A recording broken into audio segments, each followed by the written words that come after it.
ಮಧ್ಯಸ್ಥಿಕೆಯಲ್ಲಿ ಭಾರತ ಪಾಕ್ ನಡುವೆ ಕದನ ವಿರಾಮ ಘೋಷಣೆಯಾಗಿತ್ತು.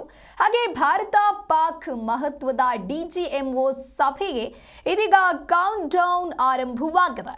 ಮಧ್ಯಾಹ್ನ 12 ಗಂಟೆಗೆ ಮಹತ್ವದ ಸಭೆ ನಡೆಯಲಿದೆ. ಭಾರತ ಡಿಜಿಎಂಒ ಮತ್ತು ಲೆಫ್ಟಿನೆಂಟ್ ಜನರಲ್ ರಾಜೀವ್ ಘಾಯ್ ಸಭೆಯಲ್ಲಿ ಭಾಗಿಯಾಗಲಿದ್ದಾರೆ. ಪಾಕ್ನ ಡಿಜಿಎಂಒ ಕಾಶಿಫ್ ಅಬ್ದುಲ್ಲಾ ನಡುವೆ ಮಾತುಕತೆ ನಡೆಯಲಿದೆ. ಉದ್ವಿಗ್ನತೆಯನ್ನ ಕಡಿಮೆ ಮಾಡುವ ಕ್ರಮಗಳ ಬಗ್ಗೆ ಚರ್ಚೆ ಮಾಡುವಂತಹ ನಿರೀಕ್ಷೆಗಳಿವೆ. ಹಾಗಾಗಿ ಉಭಯ ರಾಷ್ಟ್ರಗಳ ಮೀಟಿಂಗ್ ಬಹಳಷ್ಟು ಕುತೂಹಲವನ್ನ ಮೂಡಿಸಿದೆ. ಆಪರೇಷನ್ ಸಿಂಧೂರ ಮುಂದುವರಿಯಲಿದೆ ಅಂತ ಹೇಳಿ ಭಾರತೀಯ ಸೇನೆ ಹೇಳಿದೆ. ಪಾಪಿ ಪಾಕಿಸ್ತಾನಕ್ಕೆ ಭಾರತದಿಂದ ಎಚ್ಚರಿಕೆಯ ಸಂದೇಶ ರವಾನೆಯಾಗಿದೆ.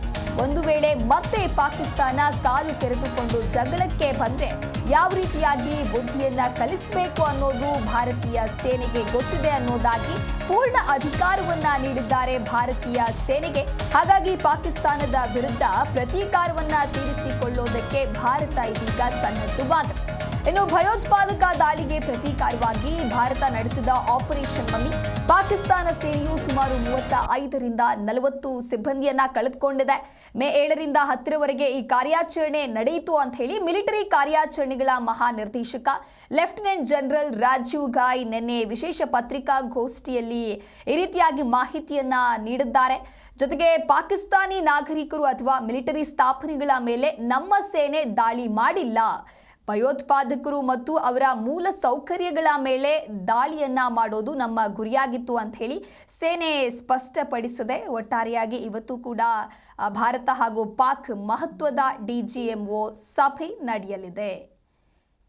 ಇನ್ನು ಮಧ್ಯಾಹ್ನ 12 ಗಂಟೆಗೆ ಈ ಒಂದು ಮಹತ್ವದ ಸಭೆ ನಡೆಯಲಿದೆ.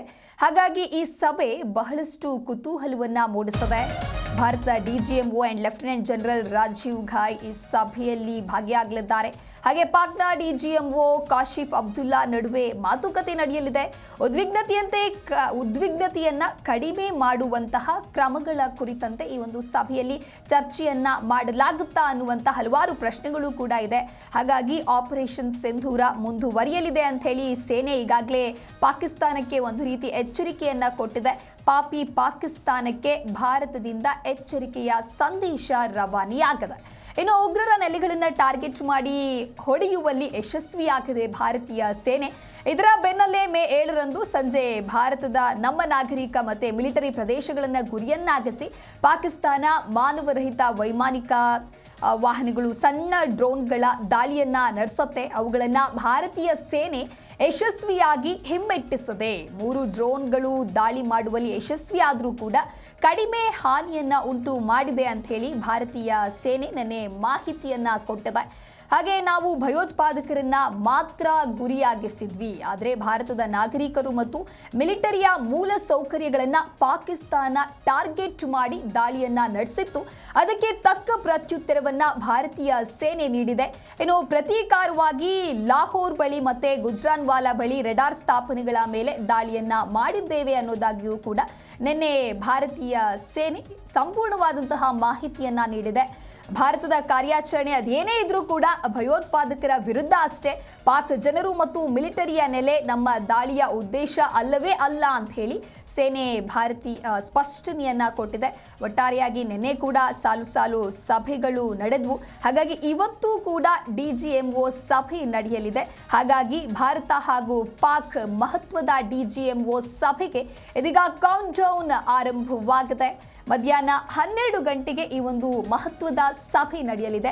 ಹಾಗಾಗಿ ಈ ಸಭೆಯಲ್ಲಿ ಇನ್ನೂ ಏನೆಲ್ಲ ನಿರ್ಧಾರಗಳನ್ನು ತೆಗೆದುಕೊಳ್ತಾರೆ, ಯಾವೆಲ್ಲ ಕ್ರಮಗಳನ್ನು ಕೈಗೊಳ್ತಾರೆ ಅನ್ನೋದು ಕೂಡ ಬಹಳ ಪ್ರಮುಖವಾಗ್ತಾ ಹೋಗುತ್ತೆ.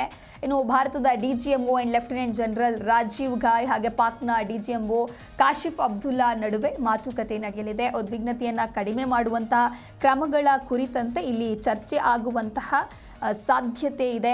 ಇನ್ನು ಉಭಯ ರಾಷ್ಟ್ರಗಳ ಮೀಟಿಂಗ್ ಬಹಳಷ್ಟು ಕುತೂಹಲವನ್ನ ಮೂಡಿಸಿದೆ. ಆಪರೇಷನ್ ಸಿಂಧೂರ ಮುಂದುವರಿಯಲಿದೆ ಅಂತ ಹೇಳಿ ಸೇನೆ ಹೇಳಿದೆ.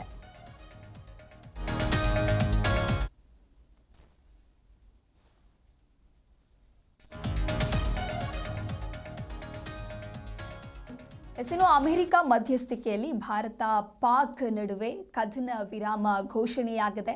ಕದನ ವಿರಾಮ ಘೋಷಣೆಯಾಗಿ ಕೆಲವೇ ಗಂಟೆಗಳಲ್ಲಿ ಪಾಕಿಸ್ತಾನ ಮತ್ತೆ ಭಾರತದ ಮೇಲೆ ಅಟ್ಯಾಕ್ ಅನ್ನ ಮಾಡಿತು. ಈ ಎಲ್ಲ ವಿಚಾರಗಳ ಕುರಿತಂತೆ ನಿನ್ನೆ ಕೂಡ ಸಾಲು ಸಭೆಯನ್ನ ನಡೆಸಿ ಆ ಸಭೆಯಲ್ಲಿ ಕೆಲವು ಮಹತ್ವದ ನಿರ್ಧಾರಗಳನ್ನ ತೆಗೆದುಕೊಳ್ಳಲಾಗಿದೆ. ಹಾಗೆ ಯಾವ ರೀತಿಯಾಗಿ ದಾಳಿಯನ್ನ ನಡೆಸಿದೆ ಪಾಕಿಸ್ತಾನ ಅನ್ನೋದಾಗಿ ಎಂಚಿಂಚು ಮಾಹಿತಿಯನ್ನ ಪ್ರಧಾನಿ ಮೋದಿಗೂ ಕೂಡ ಮಾಹಿತಿಯನ್ನ ನೀಡಲಾಗಿತ್ತು. ನಂತರದ ಸಭೆಯಲ್ಲಿ 3 ಸೇನಾ ಮುಖ್ಯಸ್ಥರು ಕೂಡ ಭಾಗಿಯಾಗಿದ್ರು. ಯಾವ ರೀತಿಯಾಗಿ ಭಾರತ ಪಾಕಿಸ್ತಾನದ ವಿರುದ್ಧ ದಾಳಿಯನ್ನ ಮಾಡ್ತು, ಯಾವ ರೀತಿಯಾಗಿ ಪ್ರತೀಕಾರವನ್ನ ತೀರಿಸಿಕೊಳ್ತು ಅಂತ ಹೇಳಿ ಸಂಪೂರ್ಣ ಮಾಹಿತಿಯನ್ನ ಕೂಡ ನಿನ್ನೆಯ ಸಭೆಯಲ್ಲಿ ತಿಳಿಸಿಕೊಟ್ಟಿದೆ. 100ಕ್ಕೂ ಹೆಚ್ಚು ಭಯೋತ್ಪಾದಕರನ್ನ ಹೊಂದಿದ್ದು 35ರಿಂದ 40 ಅಧಿಕ ಪಾಕಿಸ್ತಾನ ಸೈನಿಕರನ್ನ ಭಾರತೀಯ ಸೇನೆ ಹತ್ಯೆ ಮಾಡಿದೆ. ಇನ್ನು ಪಾಕಿಸ್ತಾನದಿಂದ 700ಕ್ಕೂ ಅಧಿಕ ಡ್ರೋನ್ಗಳು ಬಂದಿತ್ತು. ಅದೆಲ್ಲವನ್ನ ಕೂಡ S-400 ಬಳಸುವ ಮೂಲಕ ಹೊಡೆದು ಉರುಳಿಸಿದ್ದೇವೆ. ಈ ದಾಳಿಯ ವೇಳೆ ನಮ್ಮ ಯೋಧರು ಕೂಡ ಹುತಾತ್ಮರಾಗಿದ್ದಾರೆ. ಕರಾಚಿಯ ಬಳಿ ಹೋಗಿದ್ವಿ, ಆದರೆ ಅದರ ಮೇಲೆ ದಾಳಿಯನ್ನ ಮಾಡಲಿಲ್ಲ. ಪಾಕಿಸ್ತಾನ ಸೇನೆಯ 10ಕ್ಕೂ ಹೆಚ್ಚು ಸೇನಾ ನೆಲೆಗಳನ್ನು ಧ್ವಂಸ ಮಾಡಿದ್ದೇವೆ ಅನ್ನೋದಾಗಿ ಮಾಹಿತಿಯನ್ನ ನೀಡಿದೆ ಭಾರತೀಯ ಸೇನೆ.